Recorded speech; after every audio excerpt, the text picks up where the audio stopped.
क्या नाम है आपका? राहुल। राहुल। राहुल कहाँ के रहने वाले तुम? सेमरा। शिमला। क्या हुआ तुम्हारे पास? ये बता रहे हो कि मेरे साथ फ्रॉड हो गया है, तो कैसे हुआ था फ्रॉड आपके साथ? पहले मेरी सिम पे फ़ोन आया था। ठीक है। वो पहले सिम बंद हो रही थी मेरी बार बार।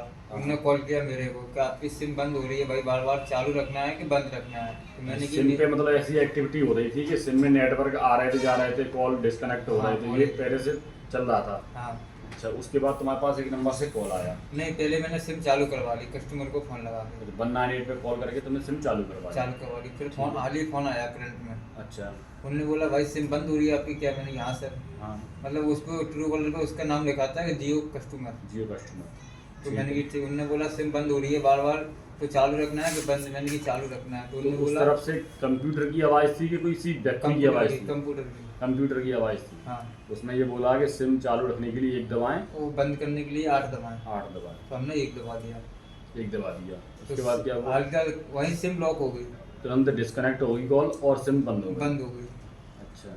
फिर मैं गया जियो सर्विस सेंटर। ठीक है। मैंने कहा सर सिम लॉक हो गई है हमारी, तो सिम निकालना है। वो बोल रहा है कि सिम खो गई है कि लॉक। मैंने की चाहे आप खोना मान लो चाहे लॉक मान लो, मेरी सिम वही नंबर की निकाल दो। वो बोल रहा है तुम्हारे बायोमेट्रिक लॉक हो गए।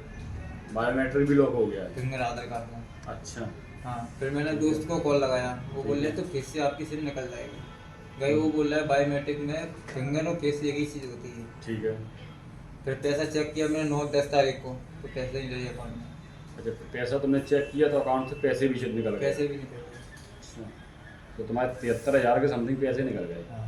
ठीक है। आप क्या है मैं बताऊंगा आपको। जो ई सिम होती है ना, ये ई सिम जनरेट कर लेते हैं। ई सिम जनरेट करते हैं तो जो तुम्हारी फिजिकल सिम है, तो फिजिकल सिम डीएक्टिव हो जाती है और ई सिम उनकी रजिस्टर्ड हो जाती है। उसी से फिर ये फ़ोन पे वगैरह बना के और तुम्हारा जो ट्रांजैक्शन है, जो पेमेंट है, वो तुम्हारी बैंक से किसी और जगह ट्रांसफ़र कर देंगे।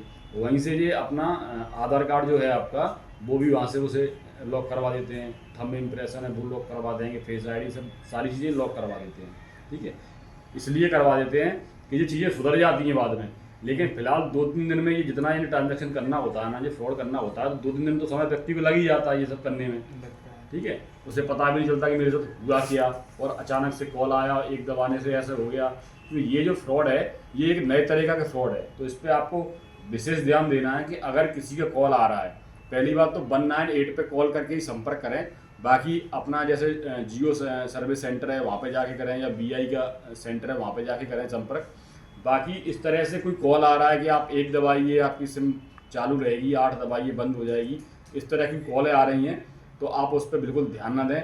और जो नंबर इनके पास कॉल आया है वो एक पर्टिकुलर एक मोबाइल नंबर है, वो किसी केयर का नंबर नहीं है, कोई टोल फ्री नंबर नहीं है, क्योंकि उस नंबर पे अभी यह कॉल लगा रहे हैं तो उस पर कॉल भी लग रही है। तो इसमें विशेष ध्यान देना है कि इस तरह के फ्रॉड मार्केट में आ चुके हैं, तो आप इस चीज़ से अवेयर रहें। क्योंकि फ्रॉड में आप जितने सावधान रहेंगे, सतर्क रहेंगे, उतने आपका बचाव है। बाकी की तो आपके साथ फ्रॉड करने के लिए लोग बैठे ही हैं। तो सतर्क रहें, सावधान रहें।